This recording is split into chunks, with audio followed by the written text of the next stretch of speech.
Brain death is a common term for the determination of human death by showing the irreversible cessation of all clinical brain functions. It has been accepted as a legal definition of death in the US, Canada, as well as most of your European country and many Western and non-Western countries. Uh,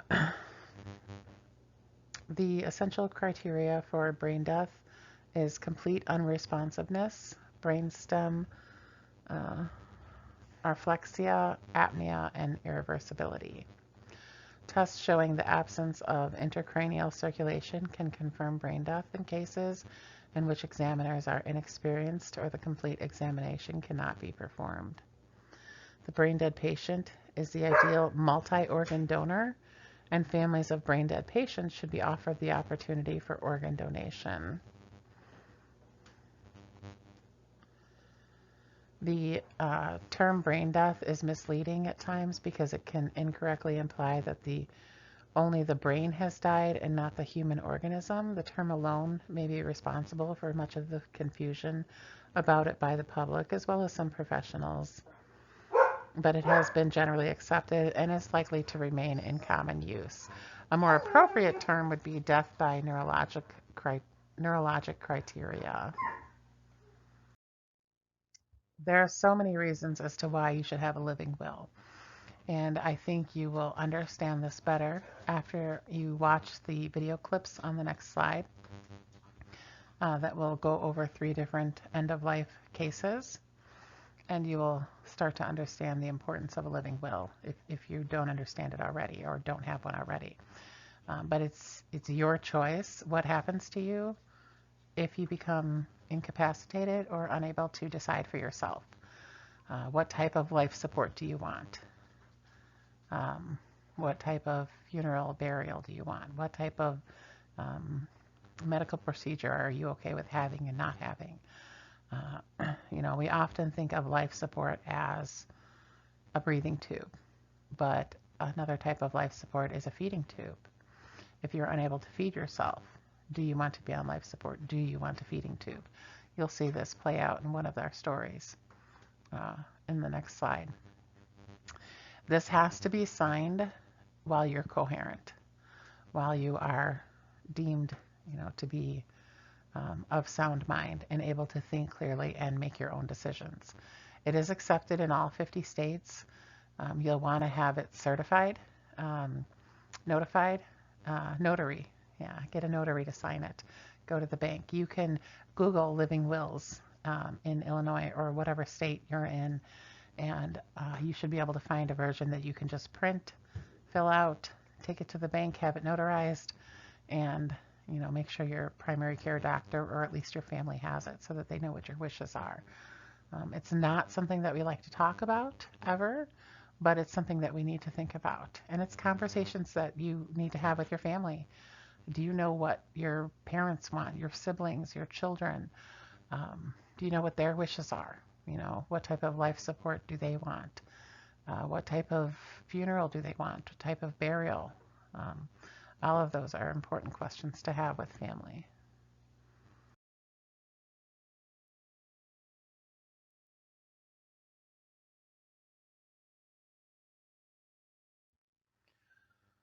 Okay, so before you continue on in this PowerPoint, I want you to watch the 3 videos. On the next slide, I will talk more about each video, but it helps to see it for yourself and kind of experience what they went through as well as the families went through, and just to learn a little bit about this whole end of life and um, the uh, the right to die and what we should and shouldn't be allowed to do um, at the end. So stop the PowerPoint right now and watch these 3 video clips and then continue on to the next slide where I will talk about each of them. Okay, so Terri Schiavo. Well, let's talk about her last. Let's actually talk about Dr. Kevorkian first. So Dr. Kevorkian, uh, worked his whole life to help people find more comforting and soothing and essentially safe ways to end their life. Now, I can't say that I necessarily agree with all of Dr. Kevorkian's methods, but when you examine these three end-of-life cases together, um, Dr. Kevorkian maybe is not such a bad way to go. You know, his fight for better quality care at the end makes some sense. Typically, what gets in the way of the states, the legislation, um, the diversity among our beliefs is religion. Um, you know, religion, obviously, every religion is going to be a little bit different, but uh, not to take your own life, right, is primarily what we're taught, that it's God's will and not up to us to end our lives.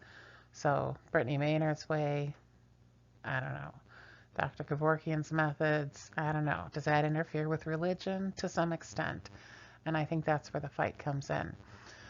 But, like I said, going back and comparing these three cases together, I think it's a pretty safe bet that none of us would want to go the way Terri Schiavo went. I think it is absolutely appalling that we allowed this woman to essentially dehydrate and starve to death. Um, Dr. Kevorkian's method, in which he ended Thomas Yoke's life, much more humane method than what we see with Terri Schiavo's case. Thomas Yoke had the muscular dystrophy, was terrified that he was choking, and instead of Kevorkian hooking the man up to the machine and letting the man push the button, Kevorkian injected him, which caused him to be charged with the man's murder. But he forced the issue, right? He sent the tape to CBS 60 Minutes, and CBS 60 Minutes aired it on TV, and that forced the prosecutor's hand to arrest Kevorkian, which is what he wanted. He wanted to have a trial to try and defend his thoughts and his feelings and his beliefs on euthanasia.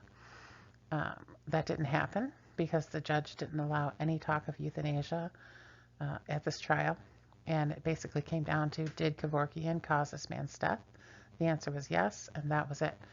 And so he went away for, I forget, 8 years or something, second-degree murder, and was eventually released and not allowed to practice, and has passed on since then.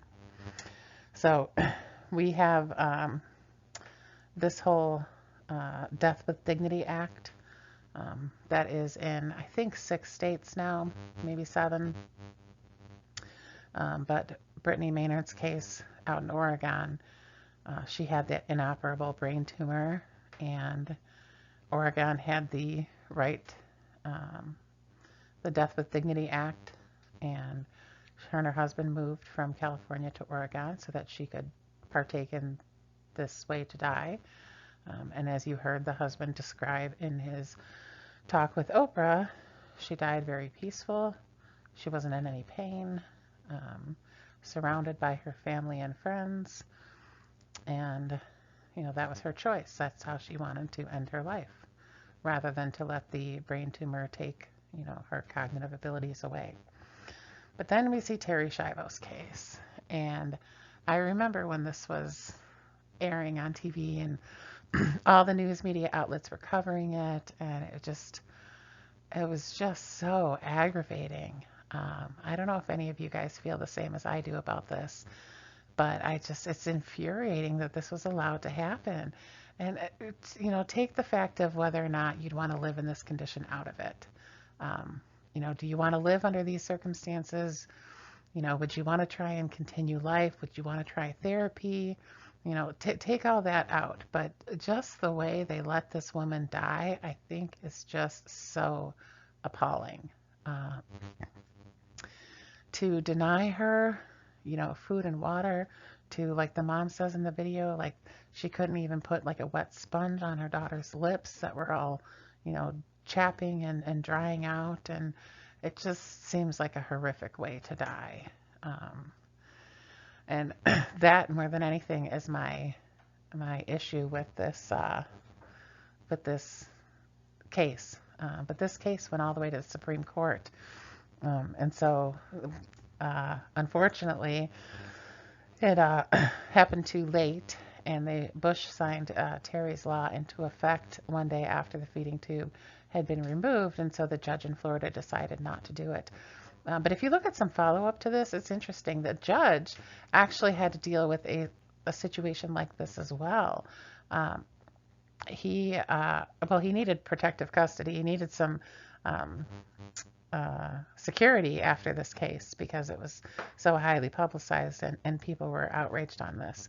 But his wife, I believe she was in a car accident, maybe something happened to her, and she was in a coma for a period of time.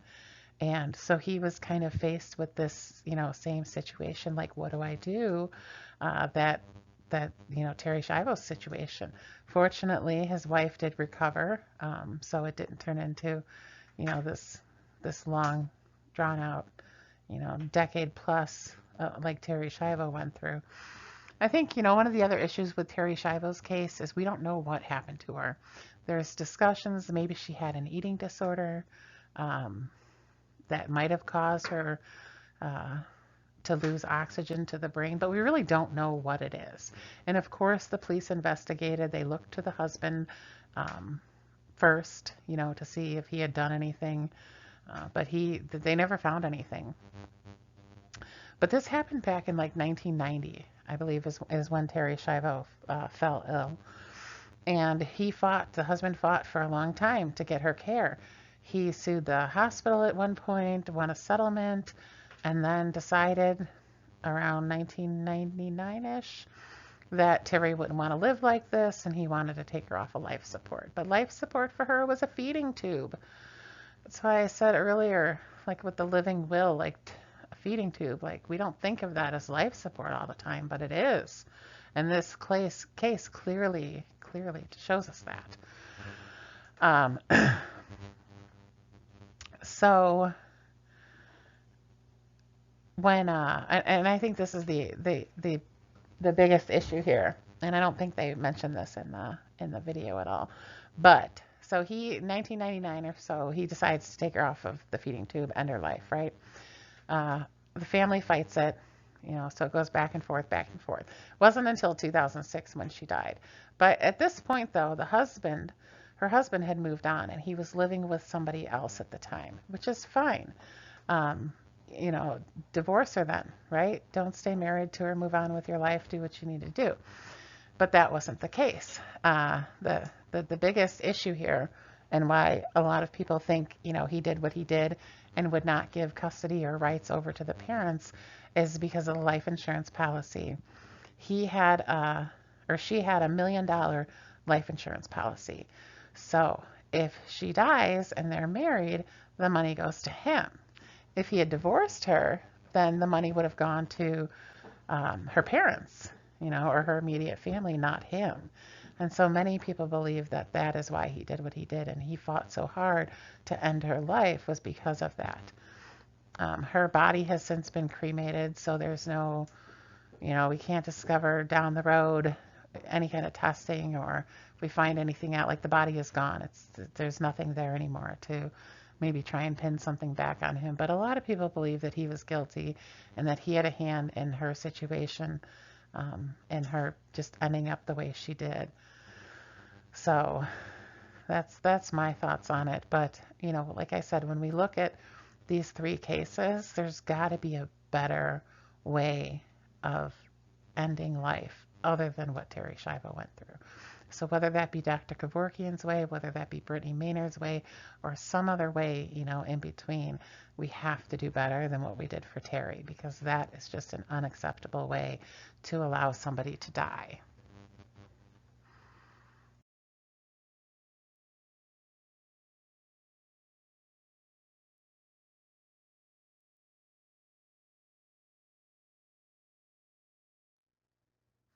So Kubler-Ross discussed the 5 stages of dying, or grief, as well. So we see denial and isolation as being the first one, anger, and then bargaining, depression, as well as acceptance. So there is no time frame. There is no right or wrong way to move through the stages that are listed. Um, the first reaction to learning about a terminal illness, a loss, or a death of a loved one is typically to deny the reality of the situation. This isn't happening. This can't be happening. It's just a common defense mechanism that buffers the immediate shock of the loss, numbing your emotions. Sometimes this is followed by anger, as the effects of denial and isolation begin to wear, the reality of it, as well as pain, tend to reemerge. The intense emotion is deflected from our vulnerable core and redirected as and expressed as anger. Sometimes it's aimed at inanimate objects, complete strangers, friends, family. It can be directed at our dying or deceased loved one. Rationally, we know that the person is not to be blamed. However, we may resent the person for causing us pain or for leaving us. We feel guilty for being angry, and this can make us more angry. Grieving is a personal process, has no time limit. There's no one right way to do it. Bargaining is another one of these stages that we go through sometimes. This can be a normal reaction of feelings of helplessness and vulnerability. It's often a need to regain control through a series of if only statements. If only we sought medical attention sooner. If only we got a second opinion. If only we tried to be a better person. This is an attempt to bargain. Secretly, we may make a deal with God or our higher power in an attempt to postpone the inevitable. This is a weaker line of defense to protect us from the painful reality. Guilt often accompanies bargaining. We start to believe there was something we could have done differently to have helped save our loved one.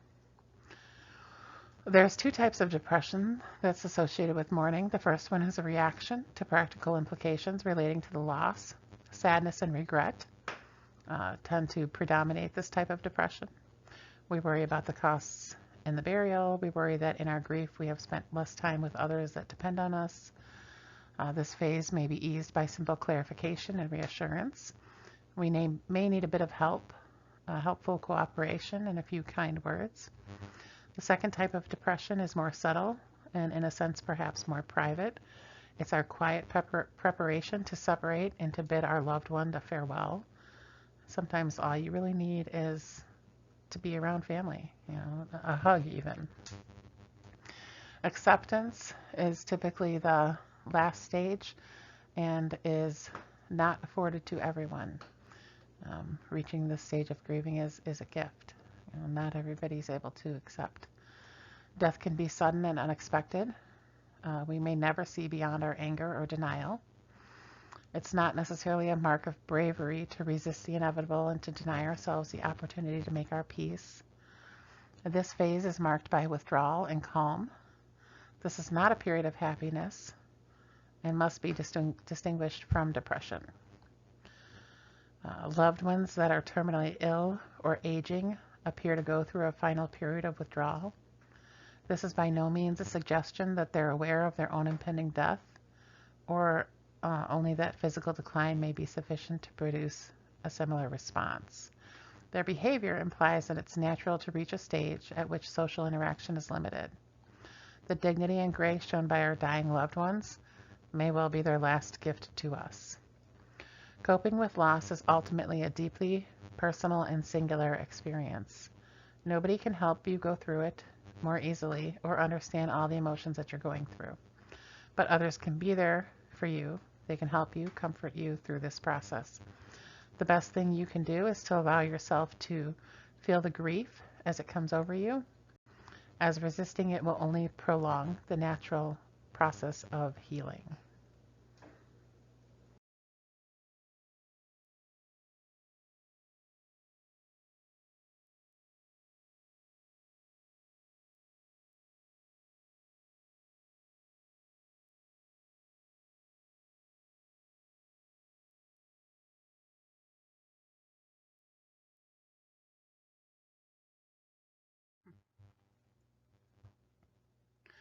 Bereavement refers to the outward expression of grief. Mourning and funeral rites are expressions of loss that can reflect personal and cultural beliefs about the meaning of death and the afterlife. When asked what type of funeral you'd like to have, I've heard many students respond in a variety of ways. Some have suggested that when they die, they want their family and friends and relatives to dress their body as it's usually done in whatever country they're from. They want to be buried right away after they die because they don't want family and friends to see the dead body and be scared. In one family, the students said that they had a traditional ceremony, coffin, grave, tombstone, but they have considered cremation and still ponder whether or not they want this traditional method or not. Another person said that they want to have their favorite songs played and that they'll have a list made ahead of time. They want a peaceful and joyful ceremony. They want their family and close friends to gather and support one another. Other people say when they die they want to be cremated. It's just how it's done in their culture. They want to have a 3-day funeral, and on the 4th day it would be the burial or cremation day. They want people to wear white instead of black, which means that they've already let the person go. They want a mass on their cremation day.